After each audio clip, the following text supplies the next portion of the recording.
Hey everybody, Puzzle Max here, and today I've got a question for you.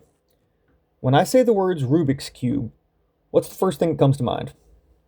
Well, for most of us modern solvers, speed solvers, collectors, it's usually something like this. Colored plastic, fast turning, magnets inside that help pieces snap together, crazy corner cutting. However, for a lot of folks, they still think of something a bit more like this. Black plastic, colored tiles, stickers, turns well, but not made for speed solving. Still has that great Rubik's logo right there on the front of the white face. This is what most people think of because this is what they've known. Now, for some of you more experienced solvers out there, you might even come across something like this in your brain. Doesn't turn very well, but it still functions. We've got the red opposite the orange, but we've got the yellow and the white adjacent, and the green and the blue adjacent. This comes to a lot of people's minds because this is the first Rubik's Cube they ever used. So a lot of people have this just puzzle embedded in their brain.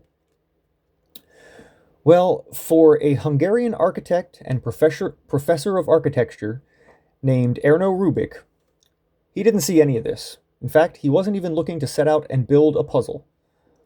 All he was trying to do was create a three-dimensional object that he could use in his classroom to demonstrate how 3D objects can move within their own space. So using some blocks of wood, a few screws, and some rubber bands, he built a wooden 3D cube made of multiple pieces. After turning it a few times, he realized he needed a way to differentiate the faces so that his students and himself could tell the difference between each face when it was moving. So he added some stickers, some screws, things like that. After making a few more turns with all those stickers on, he realized he couldn't get it back to the original position. And Erno Rubik had just invented the Rubik's Cube. He didn't know it at the time, but it would go on to become the best-selling toy of all time. And what I hold in my hand here is a fully functional scale replica of that original 1974 prototype created by Erno Rubik. This was built and sold to me by Mr. Tony Fisher. Huge shout out to him for giving me the opportunity to have this in my collection. And it's just amazing to have this. The puzzle was originally sold in 1977 in Hungarian toy shops as the Magic Cube. Baffled people for many, many years. In fact, it took Erno Rubik over a month to solve it for the first time. Then, in 1980, the Ideal Toy Company bought the idea and sold it internationally as the Rubik's Cube, something much more similar to this. It is still the best-selling toy of all time, and I don't think Erno Rubik would believe you if you went back in time and told him that the pieces of wood that he was putting together would eventually be one of the most popular and amazing toys in the entire world. I am so ecstatic to have this piece of history, or replica piece of history, in my collection.